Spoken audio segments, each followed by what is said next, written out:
Yoo ammas yoo ilmaan ayyaa bakka jirtan marattuu nageenya keenya ka waaqaa ko oromummaadha ko onni irraa maddee isaan haala qabu warra sanii bareefillee akkam nu bultan nagaa nu bultanii san jenna ilmaan ayyaa warra sanii dhiyeefillee akkam nu ooltan yoo yaara deebiidhaan ashamaar ka fuune nooru qaribu anaa dhufu welcome to Shabbo Media isanii jenna sagantaan teenya taarragaa ta gumigaayoodhaati gumigaayoo keessatti haala qabatamaa yeroo ammaa kanagaa hayyoota adda addaa irratti afeerree saba keenya mareechisuudhaan waan nutti as deema gaa irraa wal gaafannee irraa wal mareennee akka mala wal dhawannuuf ka kaampeenii kana haree jalqabnee jira itti dhihaadhaa isanii jenna ilmaan ayyaa waaqa qobateenya nu balleessi waan dubbanu nu miidhagsi marii teenyalee nu eebbisi xumura keenyallee waaqa nu haa tolchu gamna nu haa godhu gamna dhugaa fi arku beeku walii akeeku waan itti walii akeeketti illee kaa walii galee alaa galee waaqa nu godhinna keessummaan keenya irraa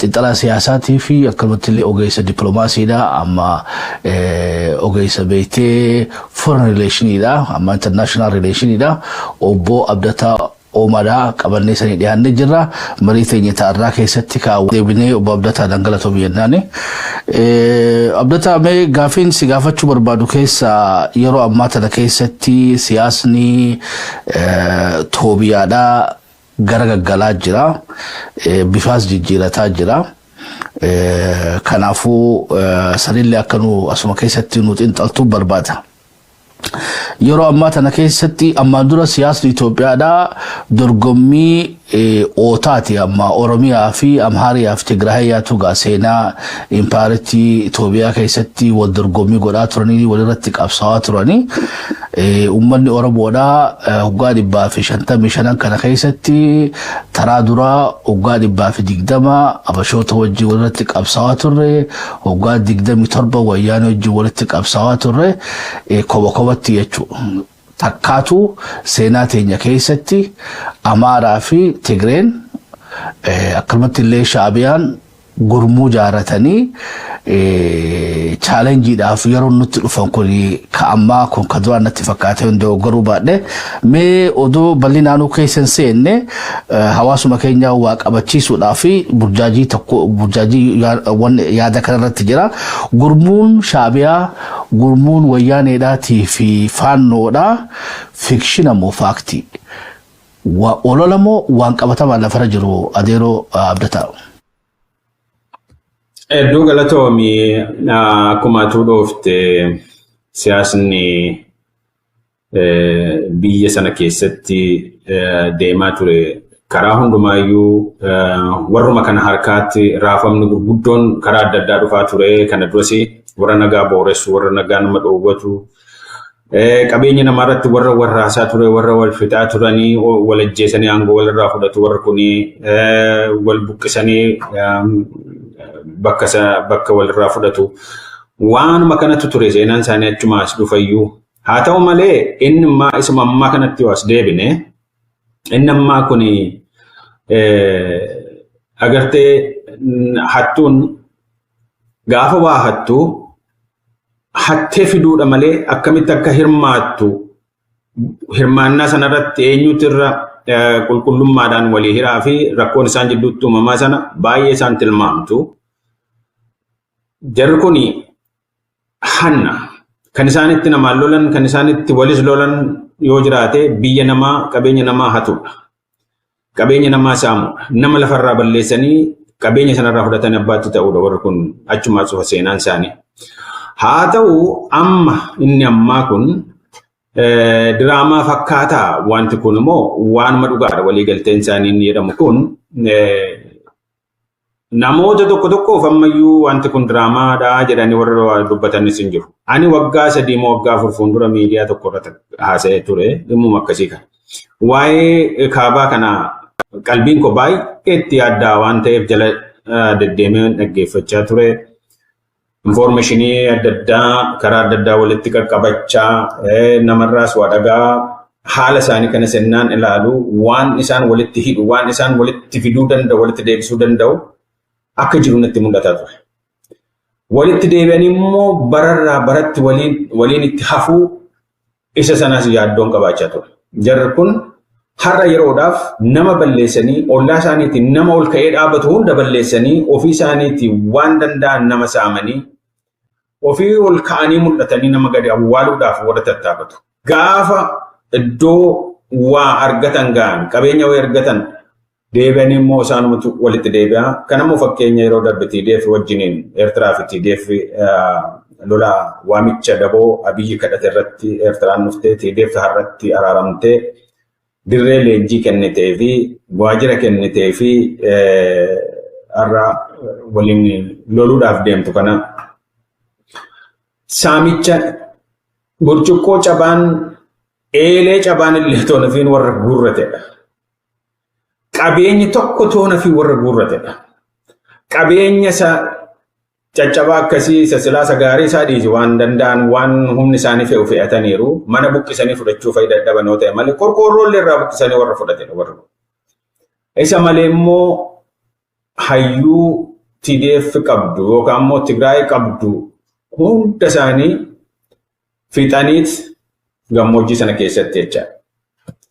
Warra hafte kan immoo akkuma salphaatti waan barbaanne gochuu dandeenya jechuudhaan harkumti dadhabee tajjechaa kanas harki dadhabee dhiisan jechuu dandeessa. Qotee bulaa dandarra dhaabanii rashanaa turanii dubartii waaqa lafaa siniif margaa qaama saalaa ishee keessatti burcuqqoo caccabsuun qaruuraa adda addaa caccabsuun waan addunyaa kanarratti raawwatanii turan. Kan si ajaa'ibu saanjaadhaan saala dubartii keessa waraananii warra ajjeesaa turanidha. Inni sun namoonni tokko tokkoof seenaan akkasii kun otoo isaan jidduu jiru warri kun walitti firoomuu hin danda'anii waan jedhamu fudhatamaa ture namni. Lakkii jarri kun waan isaan walitti hidhu jira, waan barbaadantu jira. Waan barbaadan sana immoo Oromiyaa fi naannolee hafan kan biroo iddoo Waaqayyo badhaase qabeenyaan badhaase kana saamuu barbaadu dhagaa sana keessatti hafuun barbaadanii isa sana irraanfatanii nutti bobba'uu malu waan jedhamu irraa dubbachaa ture kan nama dhibu. Inni nan yaadda nafnee inuma ta'ee inni amma boru garatti hiikamu hin beeknu malee diraamaa miti walitti dhufaniit waliin dhaabataniitu lolaa jiru loluudhaaf of qopheessaa jiru. Kan iddoon itti diraamaa fakkaatu amma naannoo faannoo kan Amaara warra ofiin jedhu kana keessaa guutummaatti yaada sana fudhatanii warra kana wajjin kan hin dhaabatin ni jiru. Qaamni faannoodhaan kun iddoo adda addaatti addaan harca'ee wal harcaasee waan jiruuf kana keessaa warri dhaqee isaan wajjin hirmaate jira kan immoo hirmaannes jira. Iddoo kanatti warri achi dhaqe sun as deebee uummata kanatti deebee uummata kana waraanaa lollichi calqabaa eenyurratti raawwatuuf deema naannoo Amaaraa sanarratti akka gaariitti raawwatuuf deema. Sukkuummaan naannoo sanarratti ta'u kuni nu balleessa maaliif karaa kanaan akka eegalamuu fi nuti dhaqnee tumsa taanee deebinee uummata keenya balleessina warra jedhee yookaan immoo diinni diina kootii fira kootii jedhanii wajjiniin wal ta'anii as deebuudhaaf warra dhufu itti qophaa'an ni jiru. Iddoo kanatti diraamaa eenyutu eenyu liqimsaan beeknu ammaatti warra kana eeguudha garuma fuulduraatti. Kanarraa kan hafe ammaaf diraamaan fakkaatu garuu lolichi lola salphaa ta'uuf hin taa'u. Lola harki biraa dugda duuba jirudha karaa lachuu. Karaa lachuu lola harki biraa dugda duuba jirudha. Yoo xiqqaate uleetti kennuu danda'u. Uleen sun eenyurratti darbatama eenyurra bu'aa egaa abbaadhuma si'oometu yookaan immoo abbaadhuma gamnoometu otoo inni sun uleen kaasin ulee sanachitti caccabsee daaraa godhee mo'achuu danda'a ta'a. Yoo wal mo'atames immoo akka salphaatti waan wal mo'atamu hin ta'u miidhaa guddaa waan qabu lola miidhaa guddaa qabudha lolichi akka kanatti ilaalan. Yesoga akka isan jettanitti lolli gurmuun kaabaa fikshin odoon taane faaktiidhaadha. Jarri kaabni beetee imaajorii irra guddaan beetee faannoodhaatii fi guutuu wayyaaneedhaatii fi shaabiyaan walii galaniin reyaalitii dhugaa lafa jirtuudha. Ammaan dura raageetiin ture daga obbo Abdataa waliin hunjaani. Mee waan tokko waan kaaftanii jira. Wanni kaaftan keessaa jarri kun yoo wal miidhuudhaan miidhaan akka laafatti akka ilmi namaatti wal miidhinitti wal miidhanii jechuudha. Sila araaruudhaafuu warra maluu miti. Haa taatu ammoo wanni isaan kana walitti qabu wanni isaan kana wal fakkeessuuni fakkiidhaaf amma ka 2021 uma yoo laalle beetee lola qofaami kan gaggeeffame. Shaabiyaan dhufteeti Tigraay saamte. Faannoleen dhuftee Tigraay saamte. Saamiinsi isaan gaggeessan kuni kabeetee genocide ilma namarra gaggeessanii qofaa miti economical genocide illee akka uummanni kun hoggaa dhibbeef booda hafti hafutti saamanii jechuudha. So amalli saamiinsaa Shaabiyaan hojiidhaan nu garsiifte. Faannoleen hojiidhaan nu garsiifte. Wayyaaneen hoggaa 27 nu bulchitee saaminsasii agarree jirraadha. So jarri kun hundinuu waan saamiinsa irratti walii galan. Amma gaa Shaabiyaan yoo xiqqaatee kwantifaayi goone nama 200,000 itti dhiyaatu fidattee dhufti yoo xiqqaatee yoo lola kan jala qabu taate waraanni si kan beetee regular ta'e 300,000 ol qabdi reservii tora 200,000 qabdi faannoon tora I don't know kaabarraa milishaa fi faannoo walitti daate yoo xiqqaatee achirraas namni 300,000 dhabamu gara Tigraayirraa illee nama already lafa jiru ka TDF irraa fi tora nama 200,000 fi 75 wanni irraa haasofnu kun yoo xiqqaate nama miliyoon tokkootu hattuu miliyoon tokkootu gaddeemaa jira jechuudha. Duuba gaa akka Tigraay godhan sana ugaa laalle akkam Oromiyaa godhan jettee yaadda jechuudha yoo jarri kun milkaa'ee sadee walii galanii booda wal dhabuuf wal loluu sana achumatti adiif ammoo sadeen kun walii galanii yoo kan dhufan taate dhufuu qofaa miti yoo kan milkaa'anii mootummaa jirtu tana cabsanii kaaraat kiilootti galan taate saamiinsi hattuu miliyoonni tokko lubbuu namaatii fi gaagaamni qabeenya keenya irratti geessisuudhaaf ni mala jettee laaltu ka Tigraay irra fokkatu jechuudha. Sirriidha. Ani garuu akka itti nan ilaalu jarri kun cabsanii dhufanii 4 kiiloo yookaan immoo masaraa Anuura Finfinnee walakkaa dhufanii galuu hin qabatu waan jedhamu sana qalbiin koo baay'ee yaadda'u. Wanti isaaniin hin lolle hin jiru. Namicha maangoo qabiyyee Bikatana wanni kan ummata kana agarsiiftu barbaade scenario dhugaadha visibility isaan ni qabatanii odon taane gaafin kiyya yoo kan dhufan taate consequence isaa maal fakkaachuu taadha. Tigraay kaleessa weeraramte agarree jirra. Genocide irratti hojjetamee fi saamisa irra gaggeeffame agarree jirra. Ummanni kun odoo carraa qabaatanii kan dhufan taate wanni isaan nu godhuu ta'an ta Tigraay irra hamtuudhaati moo akkami isaan hammeenyuma isaa akka uummata keenya agarsiiftuun barbaade. Inni homaa gaaffii hin qabu. Kanumatti deemaa ture kan Tigraay sun salphaadha.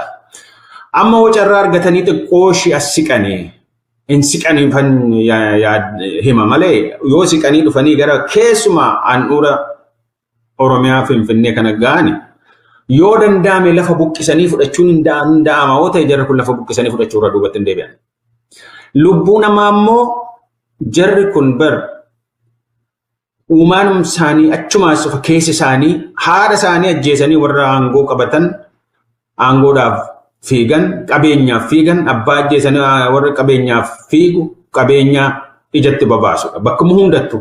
Kanaafuu isaaniif gara akkasii kanatti siqanii Finfinnee hirmaan seeniin hanga tokko garuma dirreelee yookaan immoo naannolee waalalistuu wayii warra waa hatan rasaaman jiraatte jarri kun akkuma kanaan dura ogummaan isaan qaban hannaan yookaan immoo meeshaa cabaallee otoo nambisiin fudhachuudhaan warra beekamu waan ta'eef sun gaaffii hin qabu. Oromoon kana taa'ee immoo ni ilaalu. Oromoo qofaa miti sabaaf sablammiinumti biyya sana keessaayyuu isa kan akka gaariitti beeka akka gaariitti hubata.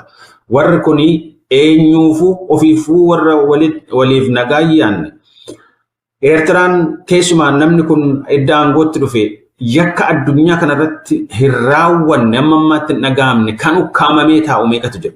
Lafa jalatti isaa'u konteenara lafa jala walanii lafa jalatti namni hidhamee lubbuun amma ammaatti keessa jiru lafa sana jala jira jedhee uummanni isaa himataa jira. Warra waliifuu homaa duubatti xiqquma ishillee walii yaanne akka namaatti walii yaanne walajjeesuun qaluun aadaa isaaniiti. Gara keenyatti yoo dhufan immoo jarri kuni carraasa argannaan akkuma sittime nama sa'aatirraa buqqisanii gatanii balleessanii lafuma buqqisanii fudhatanii galuurraallee duubatti warra deebuu miti yoo hin danda'ama ta'e isa sana garuu hin gaaniin jedhan wantan kana jedhuuf hin qaba. Har'a mootummaan Itoophiyaa Abiyyi faatu aangoorra jira. Ani Abiyyiif gochaan inni godhu kun waan inni raawwatu kun sirriidha jedhee fudhachuu otoo hin taane Abiyyiifis tumsuuf otoo hin taane yookaan mootummaa PP kanaaf tumsuuf otoo hin taane wanta nutti adeemu kana lafti keenya dhagaan keenya mukti keenya otoo nama keenya iyyuu qofaan ta'in lolee ofirraa ittisuurra duubatti hin deemu. Dhimmoota akkasirratti walii hin gallu. Dhimmoota akkasirratti walirraa fudhachuuf hin jiru. Inni kun jarri kunillee sirriitti jala muranii beekuu qabu. Keessattuu waa'een qabsoo ammam akka nama miitu kan beeku kan itti madaa'ee sitti cabee sitti beelees beeku waraanni adda bilisummaa Oromoo kanaan dura gaafa even TDF gara magaalaatti as dhiyaatte dhaabattumoon dhaabattanii jechuudhaani akeekkachiisatti kennamee iddootti rukutamanii deebi'anis hin qabu ni beeku isaanis waraanni adda bilisummaa Oromoo sin beekas kan mootummaa Abiyyi miti kan ofirraa deebisannaa sanas ammas gootonni kaleessaa ammas gootonni Oromiyaa tiksuuf bosona keessa jiran akka direeshiirra namoonni akkasii bineensa akkasii irra jettu akka isaan hin barbaanne abdii guddaa tokkoon qabaa kun hin raawwatu jedhee tanan abdii guddaadhaan dubbadha. Yoo kana godhanii itti as deemu ta'e badii isa dhumaa kan isaaniitti irra caalaa ta'a. Garuu warra salphina ofitti isa guugee namattis haguugu mootummaan amma biyyattii sana bulchu salphina asa deemu kun bineensi isaan nyaatuuf deemu uummata Oromoo nyaata. Inni uummata Oromoo nyaatuuf deemu isaanis inuma nyaata. Otoo kana beekanii bineensatti hirkatanii saba isaanii hacuucanii qaroo isaa keessaa ajjeesanii hidhanii dararaatti jiru. Maal akka ta'e sammuu akkamiin akka yaadan hin beeku. Jarri kun garuu warri wal qalee wal ajjeesee hayyuu walirraa ajjeesee qabeenya walirraa saame biyyoo walirraa qotee fudhatee waan qabeenya lafarra jirtu hunda saame deebee firatee araarameetu nutti asa deema. Nuti immoo warri ilmaan abbaa tokkooti haadha tokkooti dachiin sun kan keenya nurraa fudhatame seenaa keenya seera keenya jennu asii olii gadi booressanii warri olii gadi ammasanii gamtaa uummata Oromoo kana caccabsuu barbaadan sammuu akkamii baatanii deemu warri kun nama moo namummaan itti hir'ata waan jedhamu sana baay'ee nama yaaddessaa. Garuu haa xiqqaatu haa guddatu ammi hubate jiru. Qotee bulaan keenyallee waan kana waa'ee dhimma warra kana waan hubatuuf warra kana ofitti siqsuuf hin ta'a warri kun nutti dhufuuf illee teessu har'a goodaarraa hokkoruun dhaadachuun immoo aadaa isaaniitti isa kanan jala muree hima. Ayyee ulfaadhu galatoomii wanni takkallee beektee tan deejaavuu taate ammallee deebitee mul'achuu jirtu keessa sirni arra jiru kun Oromoof tolee namni tokkollee hin jiru jechuudha. Even I think warri PP keessa jiru tana dhugaa tana nuu fudhatan fakkaata. Abaa'oo miti kaafaa'oo miti woboo miti nu sabboonaa miti even warrummaa sirna san keessa jiru beektee moggatti maqotti gaafatte yakka jiruu fi badii jirtu gurratti namaa faasaasanidha. Akkana jechuun maali gaa badiin arra deemaa jirtu tun yuunivarsaali jechuudha. Addunyaa hundaa beeka kana Oromoo irratti hojjetamaa jiru.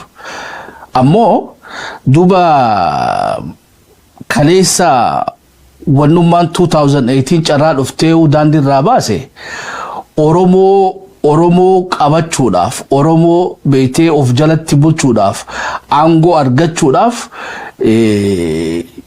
beektee faannoo firoonfatee warra hottee duudaa firoonfatee Abiyyiin jijjiirama kana faalleessee fokkisee hammeessee diddaa saniifillee ka Oromoon mufatee falmatee haga irraatu aarsaa guddaa kafalaa jira.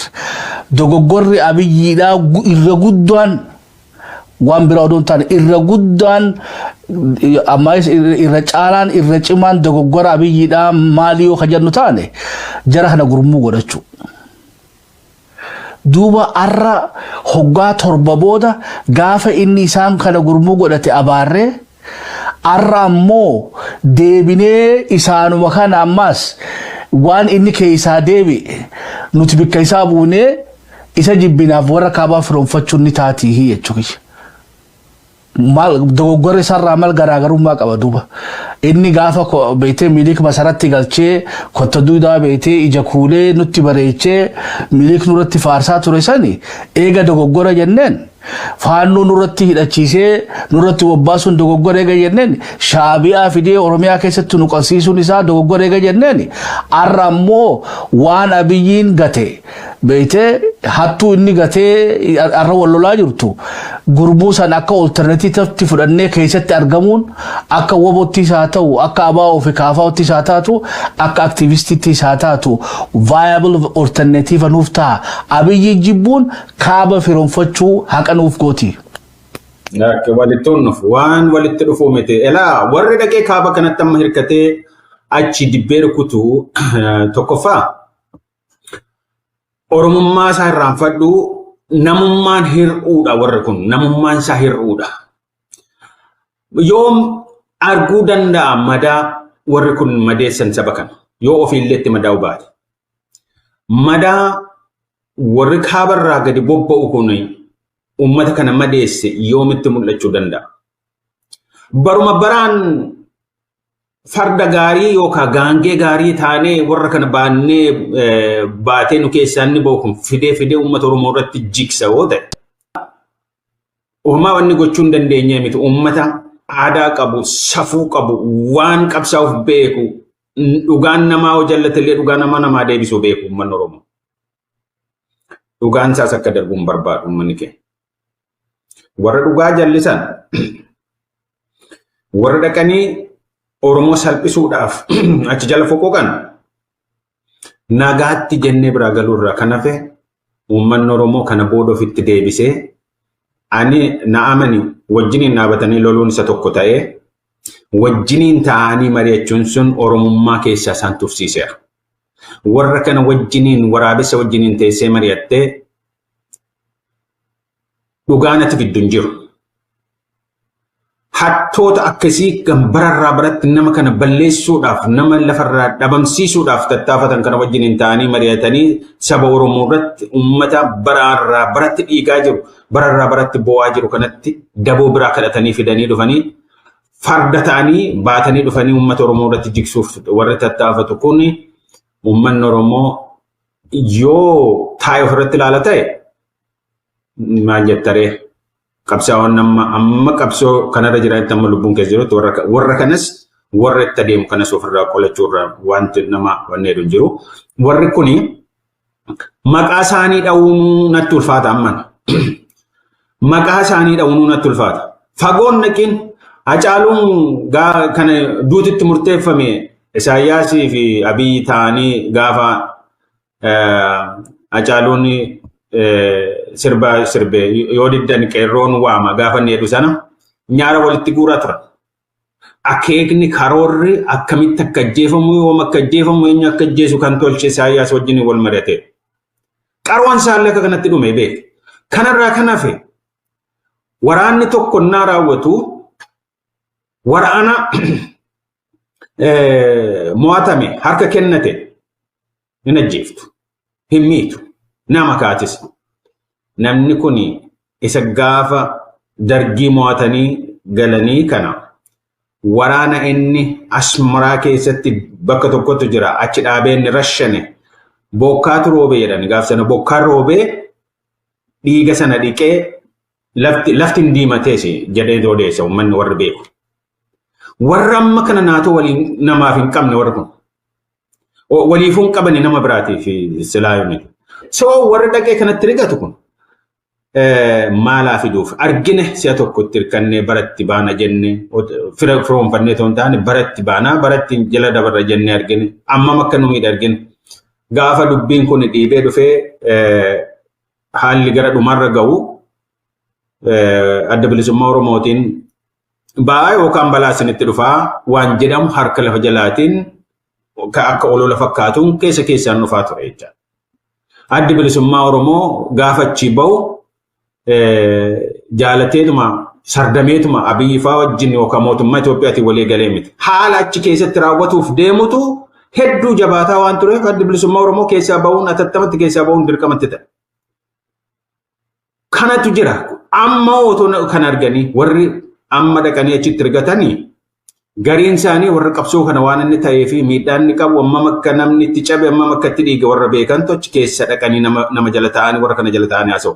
Warri kaan immoo warra ololaaf duruma uumame warra waan uumame tokkotti dhaqanii of maxxansanii anatu abbaadhatti jechuu barbaadan warreen akkasiiti. Warri kun ni beeka uummanni Oromoo ni beekna warra kana. Warri kun warra abbaa oduuti warra garaa isaanii boruutiif waa barbaadanii warra kana amma akka isaan deemanis beekna amma akka isaan waa godhuu danda'an sirriitti qulqulleessinee beekna. Ammuma ta'e iddoo ta'etti miidiyaa warratti mul'achuudha kan isaan barbaadanii iddoo ta'etti yoo carraa wayii fuuldattas fidee fuuldattas ba'uudha warri kun hattuu uummata Oromoo hataa baate uummata Oromoo boochisaa baate uummata Oromoo ajjeesisaa baatetu walitti gurguramee dhaqee achi fira isaa haadha isaa abbaa isaa dirreetti dhalate dhiisee alaa fira biraa barbaada dhaqa. Yoo marii ta'e obboleessa kee yoo waliin haasa'uu ta'e dhimma biyyattii irratti waliin haasa'uuf ta'e even biyya ollaan keenya illee nutis nagaa argachuuf ollaan keenya nagaa argata jennee mari'achuuf illee yoo ta'e waliin dura mari'anna moo ormaan dura dhaqnee mari'anna. Ormatti rakkoo jiru haala jiru dhaqnee ibsina kenninee saaxilamoo keessa keenyatti walitti deebinee waliin teenyee wal qeeqnee karaatti wal deebifna. Warri kun diina oli naa'amani tarkaanfii laman tarkaanfatan warri kun. Oromoon daa'imni har'a dhalatte illee warra kanaan fira ta'uuf hin teessu. Gantoota saba kana gurguran gantoota haadha Oromoo harma ishii akkasittiin dhiiga dhangalaastee boochuu ilmaan ishii jalaa qalamtee basumaam jedhanii jalaa qalan haadha Oromoo boochisuuf lammata achi deebi'anii dhaqan warra. No at all.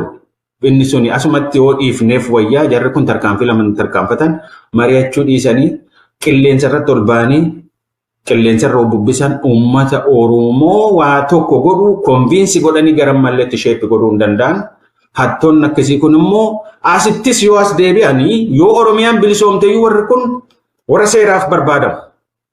Warra yakkisaan raawwatan addunyaafuu fakkeenya akka ta'uuf seeratti dhiyaatanidha warri kun. So maal godhuudha yoo danda'an wayitti hirkatanii aangoo wayiitiin as ba'anii nama ukkaamsanii yakka isaanii san ukkaamsanii bira darbu. Yoo dadhaban immoo amma ta'e tattaafatanii karaa horiin itti argamu waa jiraate saamanii biyya ormaatti hundee kuufatanii achi ta'anii nyaachuudha. Warri kun Oromoodhaaf fira miti. Kana qulqulleesseen sitti himaa Oromoonis taa'een ilaalu ofirraa immoo dhoowwuu dandeenya na amantu dhiisi ofirraa dhoowwina. Warri kun guyyaa lama guyyaa sadiitti deebi'anii waan isaan odeessan hin jiru. Karaa kamuu ofirraa dhoowwina uummanni Oromoo qabsoon Oromoo ofirraa dhoowwa warra kana. Kan mansii himaa jaalakee. Ulfaadhu galatoomi.